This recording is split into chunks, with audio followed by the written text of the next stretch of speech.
제가 교회 학교 사역자이니 관련된 이야기를 나누고 내려갈까 합니다. 저의 지인 중에 스코틀랜드 에딘버러에서 교회사를 공부하고 있는 젊은 목사님이 계셔서 그분과 교회 역사에 대해서 이야기를 나눈 적이 있습니다. 이런저런 이제 대화 중에 제가 이제 이렇게 물어봤습니다. 목사님, 그럼 유럽 교회는 왜 이렇게 유례가 없이 그렇게 쇠퇴하고 망하게 되었나요? 이렇게 물어보았습니다. 그랬더니 이제 그분 말이 이런저런 이유를 말하면서 이렇게 이야기했습니다. 여러 이유가 유기적으로 맞물려 있지만 한마디로 세속주의의 영향입니다. 이렇게 얘기를 하셨습니다. 그래서 제가 이제 언뜻 생각하기를 세속적인 문화가 교회 안으로 들어와서 그렇게 됐다는 건가? 이제 그렇게 생각을 했습니다.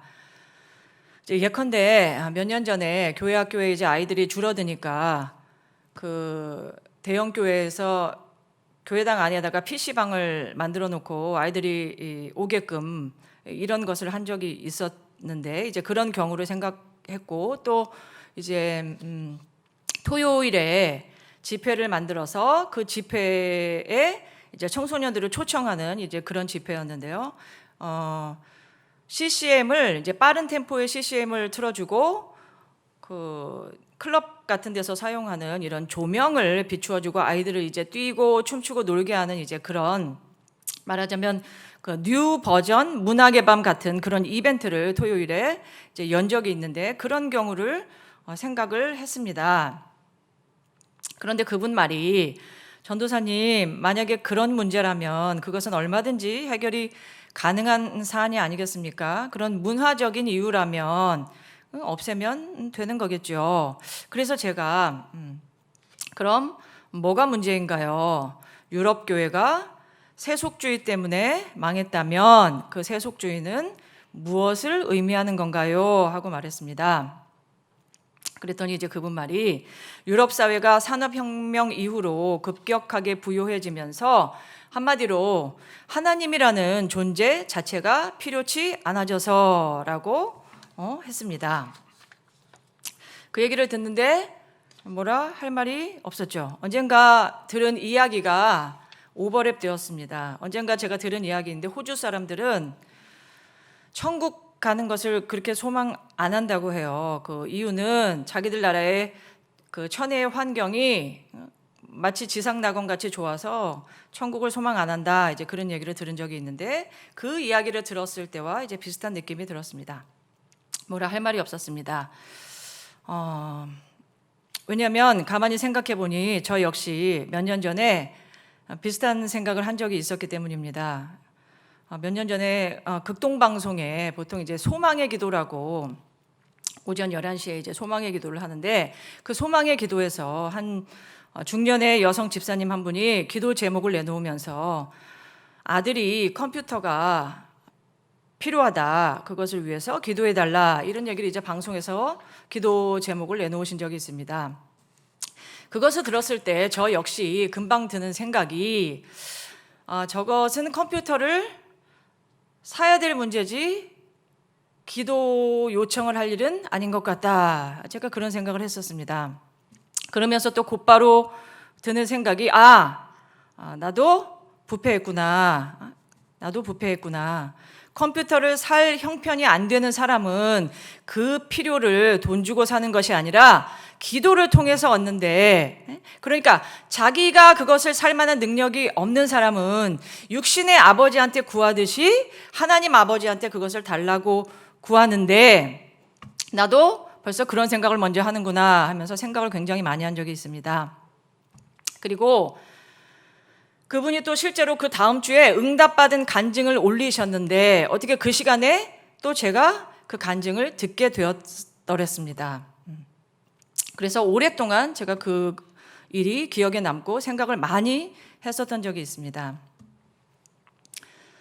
정말 저희 자랄 때는 동네 병원도 잘 없고 웬만큼 아픈 것은 그냥 시간이 가면 낫고 저같이 이제 특이 체질은 약도 잘 못 먹고 어머니 기도받고 낫고 그랬는데 근래에는 문 밖에 나서면 병원이 즐비하고 마음의 병이라고 할 수 있는 심리적인 질환, 정신적인 질환, 그런 아픔들도 우리가 정신과 의사를 찾아가는 형편이니 다른 물질적인 영역이야 무슨 말을 하겠습니까?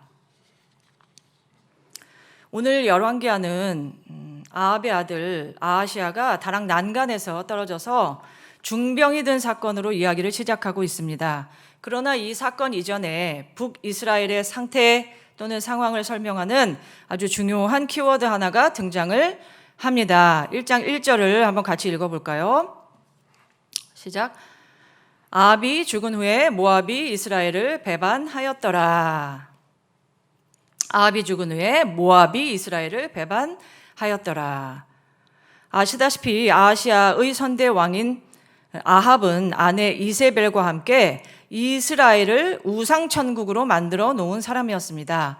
그런데 여호와 신앙이라고는 없는 그 왕이 정치에는 꽤 능했습니다. 군사력과 경제력이 대단했습니다. 모압에서 해마다 새끼양 10만 마리의 털과 숫양 10만 마리의 털을 조공으로 바칠 정도였으니 아합의 왕권이 대단했습니다. 그런데 그가 죽자 모압에서 조공을 끊고 이스라엘을 배반하게 됩니다. 성경의 저자가 지금 모압의 배반을 마치 신문 기사의 제목, 머릿말과 같이 이야기의 초두에 걸어두는 것은 사실은 이스라엘이 하나님을 배반한 것이 모압이 이스라엘을 배반한 것으로 대신 이야기를 하고 있는 것입니다. 그러니까 이스라엘이 하나님을 배반한 것을 모압이 이스라엘을 배반한 것으로 대신 이야기하고 있다는 것이죠. 그러니까 그것은 이제 이어질 모든 이야기, 즉 이스라엘이 하나님을 배반한 것이 북이스라엘의 멸망의 이유라는 것을 말해주는 것이라고 볼 수가 있습니다. 당장 2절부터 등장하는 아하시아의 이 사건, 다락 난간에서 실족하여서 죽게 되는 이 사건 역시 그가 여호와 하나님을 배반하였기 때문에 당하는 심판이라는 것을 암시하는 것이죠. 마치 그것은 큰 주제를 뒷받침하는 예시 같은 것이라고 할 수가 있을 것 같습니다. 자, 그럼 내용 속으로 들어가 보겠습니다. 아하시아가 어느 날 그의 다락 난간에서 떨어졌습니다. 아마 생사를 넘나드는 큰 사고였던 것 같습니다. 중병에 들어요. 그래서 자신의 몸 상태가 아무래도 심상치 않음을 느끼고 신하들을 어딘가로 파견합니다. 어디로 보내죠? 에그론으로 보냅니다. 에그론은 블레셋의 북단, 그러니까 블레셋 땅의 위쪽에 있는 도시입니다. 한국을 예를 들어서 생각해 보면 남유다를 남한이라고 치고 북이스라엘을 북한으로 쳤을 때 황해도 해주 정도에 있는 도시가 에그론이었습니다. 그런데 그 에그론에는 예언에 능통한 예언의 신으로 알려진 신이 있었습니다. 그 신의 이름이 바알세불인 것이죠. 신약 성경에서 바알세불이라고 나오는 것은 귀신의 왕 그런 뜻인데 오늘 바알세불은 파리왕, 파리대왕 그런 뜻입니다. 그 파리대왕에게서 이제 자기가 죽을지 살지 답을 받아와라 하고 아하시아가 사신들을 보낸 것입니다. 이때 하나님의 계시가 엘리야 선지자에게 임합니다. 하나님은 엘리야에게 에그론으로 향하는 아하시아의 사신들에게 이 말을 전해라 하고 어떤 이야기를 해 주시죠. 이에 엘리야가 에그론을 향해 가고 있는 사신들 앞을 가로막고 하나님의 계시를 전달을 합니다. 그것이 이제 3절과 4절인데요. 같이 한번 읽어볼게요. 여호와의 사자가 디셉 사람 엘리야에게 이르되 너는 일어나 올라가서 사마리아의 왕의 사자를 만나 그에게 이르기를 이스라엘에 하나님이 없어서 너희가 에그론의 신 바알세불에게 물으러 가느냐? 4절 그러므로 여호와의 말씀이 네가 올라간 침상에서 내려오지 못할지라 네가 반드시 죽으리라 하셨다 하라. 지금 3절에서 하나님으로 번역된 이 단어는 보통 그냥 신으로 번역되는 단어입니다. 그 번역이 이 단락에서는 의미 전달에 더 유리합니다. 그러니까 그 말인즉 이스라엘에는 신이 없어서 에그론의 파리 신한테 물으러 가느냐? 이제 그런 말이죠. 그러면서 선지자가 지금 이렇게 말하고 있습니다. 네가 알고 싶은 그 답을 내가 말해주마. 아하시아야, 너는 올라간 침상에서 내려오지 못할 것이다. 반드시 죽을 것이다. 이렇게 이야기를 합니다. 사신들이 이제 부랴부랴 아하시아 왕에게 가서 이 사실을 전합니다. 에그론에 가는 길에 갑자기 털옷을 입은 이상한 사람이 길을 막더니만 이런 이야기를 해주었다고 왕에게 전달을 합니다. 아하시아는 이제 물어보죠. 그가 어떤 인상착의를 했느냐, 어떤 모습을 했느냐 하고 이제 물어봅니다. 그리고서 이제 신하들의 대답을 듣고 대번에 그가 엘리야 선지자인 것을 알아챕니다. 사신들은, 즉 이스라엘 백성들은 엘리야 선지자를 직접 눈으로 보고도 모를 정도로 깜깜한데 아하시아 왕은 그의 인상착의만 듣고 그가 엘리야인 것을 알아챕니다. 아하시아의 문제는 바로 거기에 있었습니다. 저는 이 본문으로 청소년들에게 가벼운 신앙이라는 제목으로 설교를 한 적이 있습니다. 하나님을 만나본 적은 없는데 이름 정도 알고 있는 피상적인 신앙을 견제해야 한다는 의미로 말씀을 전한 적이 있습니다. 아하시아는 자기에게 예언한 그가 희대의 선지자인 엘리야라는 것을 알았죠. 그러나 애석하게도 그의 알은 딱 거기까지였습니다. 아시다시피 아하시아는 아빠는 아합, 엄마는 이세벨입니다. 그가 자기의 선대 왕과 왕비에게 배운 것이라고는 우상 숭배밖에 없었을 것입니다. 그러니 자연스럽게 자기가 배운 대로 나에게 문제가 생겼네? 어떡하지? 우상에게 물어보러 가야지. 자기 영혼의 토양이 그런 아하시아에게는 우상을 찾는 게 사실은 별로 이상한 일이 아니죠. 배운 게 우상 숭배뿐이었습니다. 지금 우리가 보다시피 북이스라엘 사람들에게는 여호와 신앙이라는 것이 거의 사라져 버렸습니다. 사신들이 아무도 엘리야를 알아보지를 못하죠. 이스라엘은 굉장히 작은 나라이고 그 옛날부터 신정국가로 유명한 나라입니다. 그러나 아무도 하늘에서 불이 내려와서 바알 선지자를 죽게 했던 그 희대의 선지자를 알아보지를 못합니다.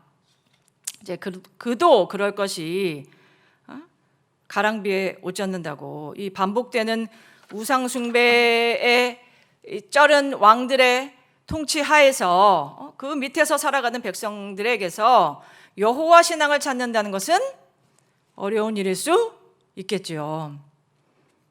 혹시나 했지만 역시나 아하시아 왕에게 영적 각성은 일어나지 않았습니다. 아하시아가 50명씩 3세트의 신하가 아닌 군사들을 무장한 군사들을 엘리야에게 보냅니다. 무장군인을 보내죠. 그들은 그래서 어떻게 되죠? 모두 죽습니다. 50씩 2세트의 병력이 몰살을 합니다. 하늘에서 불이 내려와서 군사들을 살라버립니다. 앞에 두 50부장들이 부하들과 그렇게 죽음을 당하니 세 번째로 올라간 50부장은 이제 납작 엎드려서 겸손하게 자기의 생명을 보존해 주기를 구합니다. 누구에게요? 엘리야에게. 그래서 그는 죽지 않고 이때 엘리야가 하나님의 계시를 받고 이제 그 세 번째로 온 50부장의 그 인도를 따라서 그를 따라서 이제 왕궁 안으로 들어갑니다. 마침내 엘리야가 아하시아의 앞에 서죠. 그러나 예언의 변동은 없었습니다. 같은 말을 전달합니다. 16절 말하되 여호와의 말씀이 네가 사자를 보내 에그론의 신 바알세붑에게 물으려 하니 이스라엘에 그의 말을 물을 만한 하나님이 안 계심이냐? 그러므로 네가 그 올라간 침상에서 내려오지 못할지라 네가 반드시 죽으리라 하셨다 하니라. 자, 이것이 이 사건의 전말입니다. 그럼 여러분 우리 한번 생각해 보죠. 여러분은 하나님이 왜 엘리야를 그들에게 에그론으로 가는 그들에게 보내셨다고 생각하십니까? 하나님의 진짜 의도는 뭘까요? 하나님이 안 그래도 가만두면 죽을 사람인데 안 그래도 죽을 사람한테 죽는다는 거 굳이 알려주시려고 선지자를 보내셨을까요? 어떻게 생각하십니까? 구약 성경에 나타난 하나님의 성품을 볼 때 그것은 전혀 그렇지 않습니다. 선지서를 보면 정해진 패턴이 있죠. 정해진 패턴이 있어요. 먼저 범죄한 이스라엘에게 하나님이 경고를 하십니다. 돌아와라 돌아와라 하고 회개를 촉구하십니다. 그런데 또 공식처럼 백성들은 안 돌아옵니다. 하는 수 없이 심판을 선포하시고 그리고 나서 또 공식처럼 꼭 하시는 게 있죠. 하나님이. 그게 뭔가요? 회복을 약속하시죠. 구원을 선포하시잖아요. 그러니까 본문 3절 또 16절에 선지자의 이 메시지에 하나님의 진짜 의도가 들어있지 않을까요? 이스라엘에 하나님이 없어서 너희가 에그론의 신 바알세붑에게 물으러 가느냐? 이스라엘에 그의 말을 물을 만한 하나님이 안 계심이냐? 그러므로 그러므로 올라간 침상에서 내려오지 못한다. 반드시 죽는다. 저는 이 말씀을 읽을 때 오히려 이렇게 들렸습니다. 이제 그 길로 가면 죽는데, 이것은 전적으로 저에게는 역접으로 들렸습니다. 그 길로 가면 죽는데 나를 찾으면 안 죽는다. 반드시 죽는다가 아니라 하나님을 찾으면 안 죽는다. 반드시 산다. 이런 말로 역설적으로 다가왔습니다. 그렇지 않나요? 하나님이 죽을 사람한테 죽는 것을 알려주시려고 선지자를 보내셨을까요? 하나님이 언제 심판을 목적으로 심판을 선포하신 적이 있나요? 하나님의 심판은 심판 자체가 목적이 된 적은 없습니다. 하나님은 언제나 회복을 목적으로, 구원을 목적으로 심판을 선포하시죠. 회개를 촉구하시죠. 에스겔 18장 23절에 이런 말씀이 있죠. 주 여호와의 말씀이니라. 내가 어찌 악인이 죽는 것을 조금인들 기뻐하랴. 그가 돌이켜 그 길에서 떠나 사는 것을 어찌 기뻐하지 아니하겠느냐. 여러분, 하나님이 엘리야 선지자를 파송하신 것, 에그론으로 가는 그 길목에서 그 길을 막으신 것, 그것은 선지자가 간 것, 그것은 선지자의 진짜 주체는 누구시죠? 선지자가 대신 갔지만 그것은 하나님 자신이시죠. 지금 그들 앞에 하나님 자신이 나타나신 것이고 그것은 하나님의 자기 계시가 아닐까요? 그러니까 그것은 이스라엘에는 옛날에도 있었고 지금도 계시고 앞으로도 하나님이 있다는 것을 알게 하시기 위해서, 자기 자신을 보여주시기 위해서 가신 것이 아닐까요? 가던 길을 멈추고 유턴을 해서 하나님을 찾아라, 잊어버린 나를 찾아라 하고 하나님이 선지자를 통해 하나님 자신이 전격 등장하신 것이 아닌가라는 것이죠. 신학교 때 구약학 교수님이 선지서를 강의하실 때 그런 얘기를 하셨습니다. 선지서에 나타난 하나님은 한마디로 속 없는 사랑을 하시는 분이다. 속 없는 사랑을 하시는 분이다. 하나님이 지금 아하시아에게 당신의 종을 보내신 이유는 그 속없는 사랑 때문입니다. 그 사랑 때문이죠. 그러나 애석하게도 희망적인 일은 벌어지지 않습니다. 아하시아는 끝내 돌이킴이 없이 그 길로 죽죠. 한 3년 전에 그 통계인데요. 3년 전의 통계인데 현재 한국교회 교세가 100분율로 계산해서 장년층이 100명이면 청년들은 7명, 어린이들은 0.25명이라고 합니다. 그 말은 100명의 장년들이 그 자녀들만 예수를 믿어도 세대별로 근사치의 숫자가 나오는데 장년은 100명인데 청년은 7명, 어린이들은 0.25명이라는 것은 곧 예수 믿는 부모들의 그 자녀들조차 예수를 안 믿고 있다라는 결론이라고 합니다.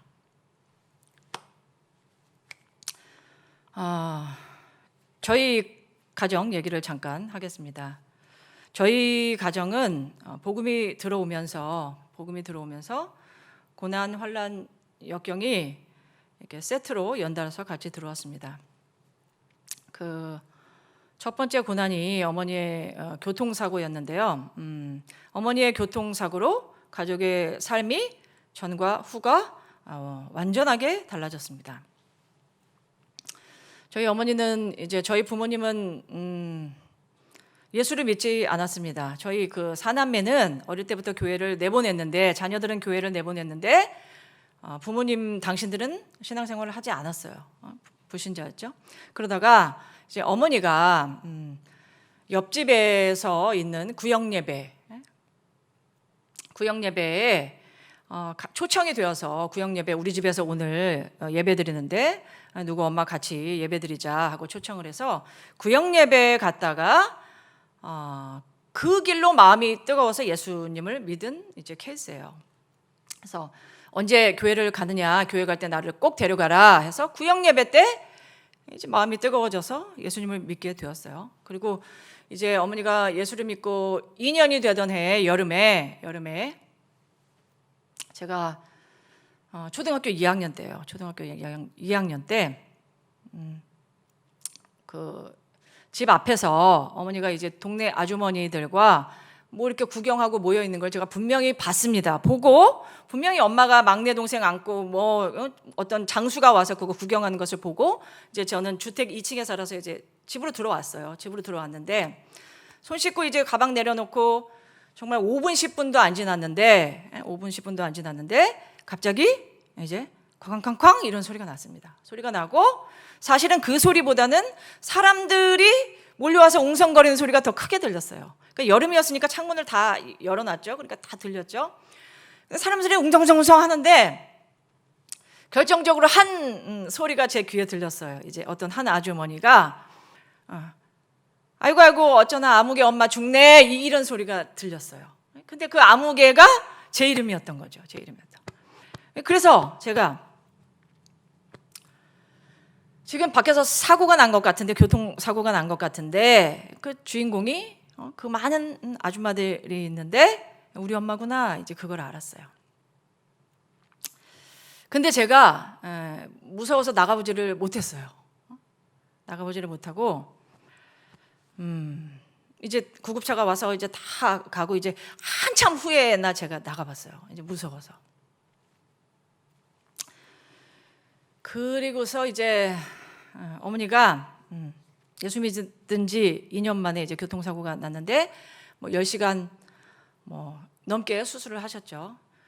그 여름이어서 돗자리 장수가 와서 돗자리를 구경하고 계셨어요. 동네 아주머니들하고 돗자리 구경하고 계셨는데 이상한 것은 저희 어머니는 그 주택 보면 옛날 주택에 계단을 이렇게 2개, 3개 올라가면 이제 주택 대문이 나오는데 어머니가 분명히 이렇게 계단 2개 위에 앉아 있었단 말이에요. 막내 동생을 안고. 그리고 길에는 아주머니들이 돗자리를 구경하러 이제 많이 앉아 있었어요. 그런데 주산학원 봉고차가 그 길에 있는 사람은 어떻게 두고 그 대문 앞에 있는 대문 앞에 안전하게 그 계단에 앉아 있는 저희 엄마에게 이제 돌진을 한 거죠. 돌진을 해서 이제 본능적으로 아기는 안 왔으니까 약간 이렇게 트니까 그 동생은 멀쩡한데 어머니가 이제 뒷판이 다 이제 받친 거예요.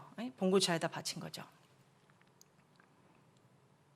그래서 그 뭐 10시간 넘게 수술을 하면서 골반에 있는 큰 골반뼈를 어깨에 이식하고 어쨌든 뭐 뼈가 부러진 게 아니라 가루가 됐기 때문에 그 가짜 그 인공뼈, 인공핀, 이 쇠를 이식하는 수술을 받았습니다.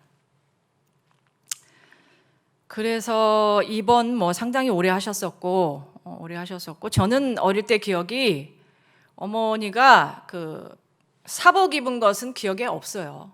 그 하얀 병원복 입은 것밖에 기억이 없고 항상 그 어릴 때 꿈꾸면 가위 눌리는 게 병원복 입은 엄마가 따라오는 거, 그런 게 맨날 그 악몽이었었어요. 그러니까 어머니가 그 길게 병원 생활하시고 퇴원하셔서도 이렇게 서서 집안에 다니는 거 기억이 없어요. 학교 갔다 오면 항상 우리 엄마는 누워 있어요, 침대에. 그러니까 엄마가 이렇게 사복 입은 것도 나는 기억이 안 나고 지금 생각해도 서서 돌아다니는 거 기억이 안 나요. 굉장히 심했어요, 사고가. 그래서 이제 병중에서 당연히 예수님을 만나셨겠죠. 수술대에서 뭐 신비한 체험을 하시고 예수님을 만나세요. 전신 마취를 당연히 했는데 의식이 완전히 또렷해서 그 의식 속에서 예수님을 만나요. 이제 그러셨어요. 그리고 이제 퇴원하셔서도 이 교통사고 후유증이라는 것은 그 상상 불가예요.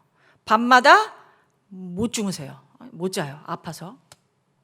그래서 어머니가 하여튼 아프니까 뭐 잠이 안 오니까 기도를 많이 하셨겠죠. 기도를 많이 하시는데 제가 이제 첫째니까 그거 다 들어요. 그거 다 듣는데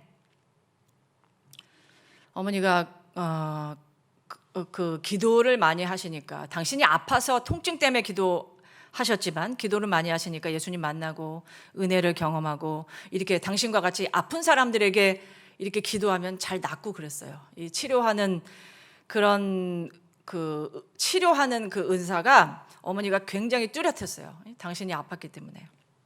하여튼 그랬어요. 이제 그랬는데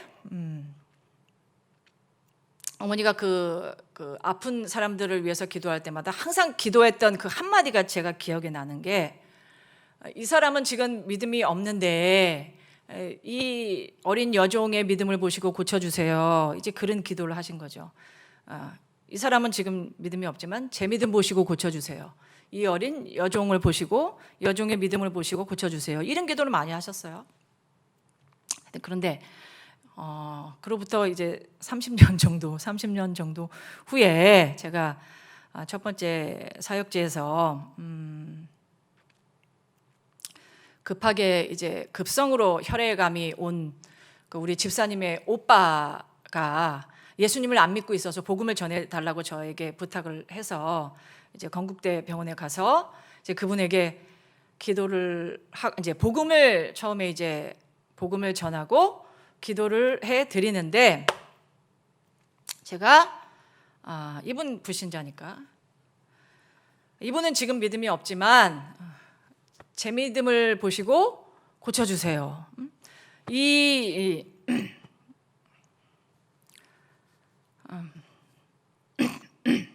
어린 그 여종의 믿음을 보시고 고쳐주세요. 그 기도를 제가 똑같이 하고 있더라고요.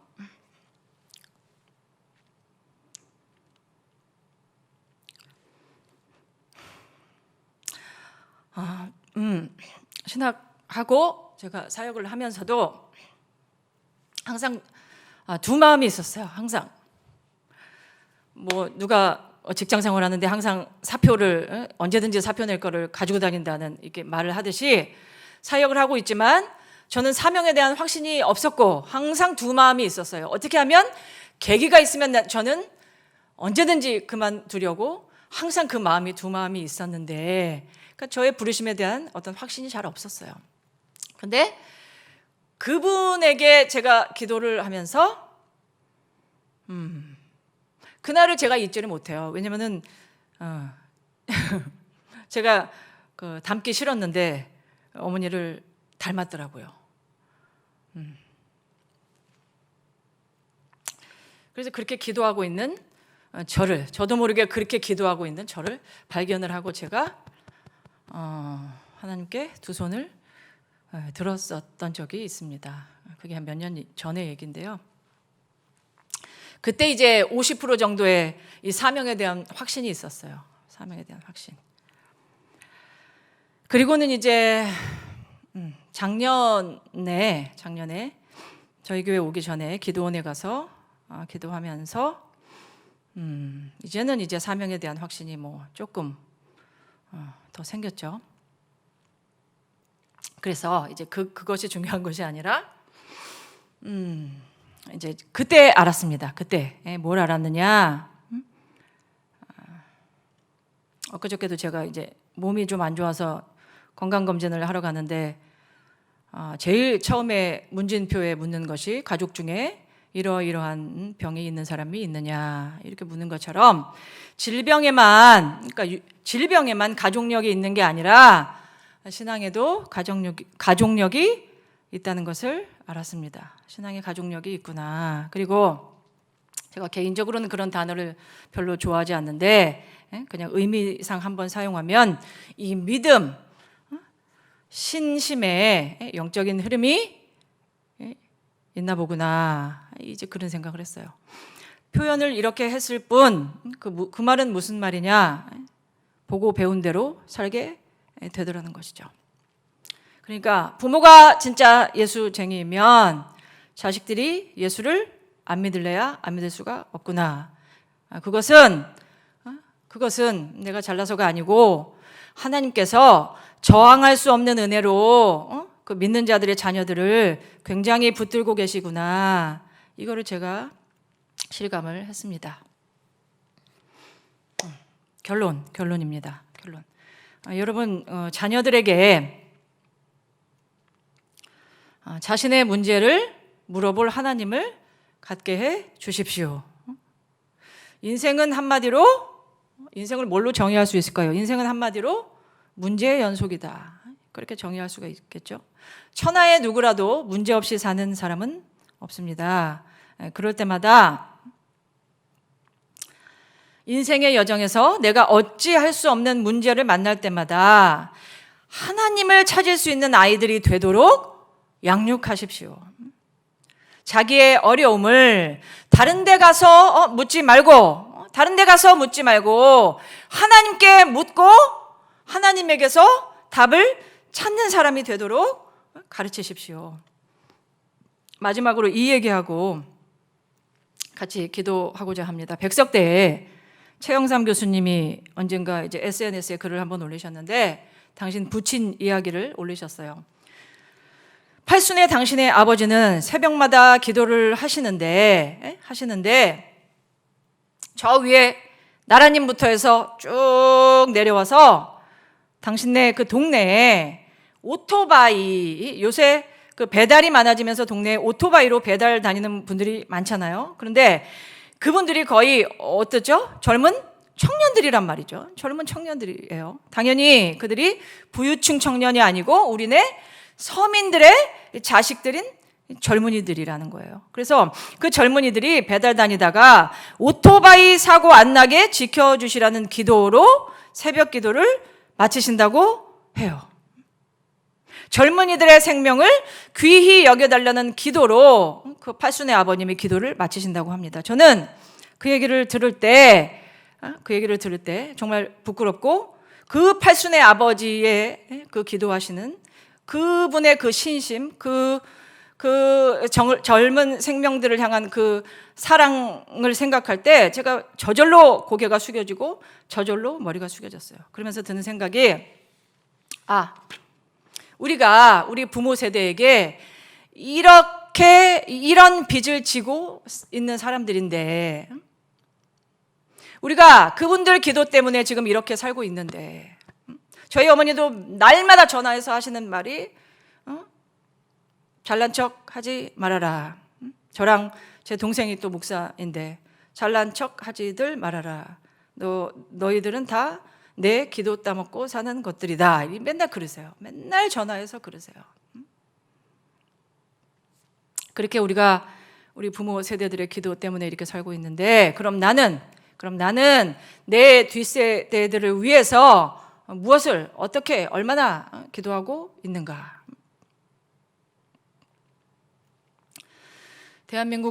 대한민국은 전무후무하게 복받은 나라입니다. 영육간에 다 그렇습니다. 영육간에 복을 엄청나게 받았어요. 세계 어디를 가도 대한민국처럼 잘 먹고 잘 사는 나라는 없어요. 그럼 믿음은요? 믿음은 대한민국의 교회가 흔하다고 뭐라고 하지만 아닙니다. 뭐라고 하죠? 그것은 복이라고 생각해요. 저는 복. 동남아시아에 가보면 어떤가요? 공항에서부터 숨이 안 쉬어지죠. 우상 숭배하는 나라는 그 향냄새 때문에 숨이 안 쉬어지죠. 대한민국의 기독교 컨텐츠가 풍부한 것, 이런 거 다 복이죠. 복. 그 풍부로 따지자면, 그 부여로 따지자면 대한민국에서 예수 믿는 것은 누워서 떡 먹기예요. 기독교적인 자원이 넘쳐납니다. 그러면 대한민국 땅에 주신 이 영육간의 복, 특히 믿음의 복을 우리 후세대에게 이어지게 하기 위해서는 지금 우리가 잘해야 된다는 얘기죠. 부모 세대들이 잘해야 돼요. 저 같은 1.5세대, 즉 하나님도 만나보고 은혜도 받아본 1.5세대. 우리 윗세대 부모님 세대들은 불같이 죽음을 불사하는 그런 하나님 만난 분들이 많이 있습니다. 대한민국에. 그 불같은 하나님을 직간접적으로 만난 세대가 바로 저희 같은 1.5세대예요. 그럼 우리 다음 세대들은 어떤가요? 이들은 어떻죠? 99.9%가 간접적인 세대입니다. 그야말로 얘네들이 아는 정도는 풍월로 아는 것이에요. 풍월. 그 말은 여차하면 하나님을 모를 수 있는 그야말로 뉴 노멀 세대라는 것이죠. 우리 다음 세대가. 오늘 저와 여러분이 자녀들이 하나님 만나게 하기 위해서 바르게 가르치고 본을 보여주고 항상 기도를 쉬지 않고 또 내 자녀를 넘어서 대한민국 땅의 젊은이들을 긍휼히 여기는 마음으로 진실로 기도한다면 대한민국 사회가 그래도 건전한 사회가 될 수 있을 것이라고 믿습니다.